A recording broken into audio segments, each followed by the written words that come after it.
Congratulations on our win today. We won by 2 goals to 1, of course, at home against Brighton. And, to be honest, if we had drawn that match or if anything crazy had happened in that match, Manchester City by now are going to be topping the table. They are going to be topping the table, of course, with goal difference. And that's exactly where I'm going to be starting the video from. So Manchester City right now are on a winning streak. I think they have won about 8 in a row. Today they won also away at Nottingham Forest by 2 goals to 1. I really, really wish they drew that match, to be honest. I really wish they drew that match. When that match was 1-1, I was excited. I was looking at the league table and I was hoping the results stayed just that way. So it didn't happen like that. And, the honors was on us now to actually just, stay at the top of the table. And they did just that. Winning by 2 goals to 1 at home against Brighton last season. That match, like that match, I think we drew that match or something like that, or maybe we lost because that match was the match that had a controversial penalty decision between João Pedro and Saliba, if you remember very well. So fast forward, where am I starting today's videos from? I'm starting today's videos from the fact that I think we are beginning to concede more goals. I think, the way we concede goals is not good for us. I think it's not appropriate. We are not conceding like 4 or 5 goals, but in a match now, we hardly go a match without conceding a goal in a match. And imagine if eventually we had drawn that match today, Manchester City would have been using loads of goals to be ahead of us on the league table while we are on the same point. So I think if we are not able to score more goals, we should at least be able to clean sheets, keep clean sheets. That said, there are some positives from the match. The guys did not play badly as far as I'm concerned because they are under a lot of pressure. And for the fact that they are able to handle that pressure really, really says a lot about the level the squad is in right now. Yes, they handle the pressure very well. Man City played ahead of them. They knew the result at Man City. They knew the results at Nottingham Forest and Man City already won, and of course they had to play to win against Brighton, a tough one at the Emirates Stadium. So they delivered on the result. So I don't know why or how, but I have concerns, and this is where I am scared. My concerns are that we play very well in the first half, like in 3, 4, 5 consecutive matches that we have played now. We are always playing very well in the first half. Then in the second half, we just ghost on ourselves. We stop playing well. We allow the opposition team to have the ball. We allow them to dictate the game. This is not really good for us. This is really, really very bad, especially for a team that wants to win the Premier League and at the same time that has Manchester City on its neck. So I think we need to be playing with the same energy we play in the first half. Today was terrible, was horrible, the second half, because in the first half, for example, we were able to dominate. We dominated very well. Same way we dominated against Crystal Palace in the Carabao Cup. Same way we dominated against Wolves in the first half. Then in the second half, we were playing like, we were already leading by 4 goals to 0 or something. So those are the things I think we need to watch out for. Those are the things I think the manager really needs to work on. Because we can't have a very good first half, a very promising first half, then we come in for the second half and all of a sudden things just doesn't work the way they are supposed to work all of a sudden.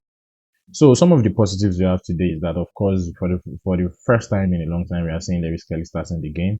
The two Gabriels also started. The two Gabriels came in from the bench. That is Magalas as well as Jesus. So Jesus in his usual self, picks the ball from the midfield, disturbs them up front. Played amazingly well, did not play badly as far as I'm concerned. And then we saw, the partnership we have always wanted, the partnership we have always wished for.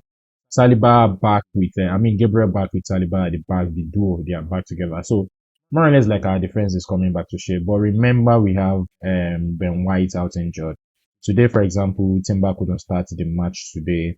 And also we had, who was it? We had somebody that could not even start at all. I think it was Califiori. So Califiori did not even start at all. And I'm not even entirely sure it's injury based. I think maybe he's not just feeling too well. Maybe it's just a little bit under the weather. That said, I think we really need to improve on our defense because we are supposed to be the best defense in Europe. So how all of a sudden we are conceding these goals that we are not even supposed to be conceding. So good job, guys. Good job for the fact that they won, considering the pressure that is on them. If you do not understand that there is pressure on these guys, you don't really know what you're talking about. Manchester City is chasing you just 2 points. Manchester City have played a couple of games ahead of Arsenal now, like in the last 3 or 4 games, and they have played first before Arsenal. They have played first before us. So if the guys are able to soak up all of those pressures, still come into each match and deliver those performances because 3 points is key. There is no doubt about it. Yes, we are talking about how we are playing, but at the end of the day, we have to talk about the fact that are they getting the results or not. So today we have a goal from open play. Gladly Odegaard really played very well today. Odegaard did something that really made me happy today. It was as if he listened to what I was saying. Like, shoot from the outside. He holds on to the ball too much. For me, as a captain and as a midfielder, he holds on to the ball too much.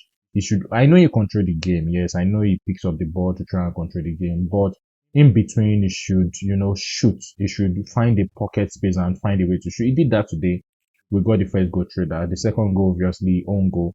So we have basically scored a couple of own goals now, but own goals or no own goals, it doesn't matter because if the effort is not there, own goals are not going to come. Guys, what exactly do you think about our match today? Who do you think is the man of the match? Because the only person that kept us in the game today is this guy, David Raya, with this save.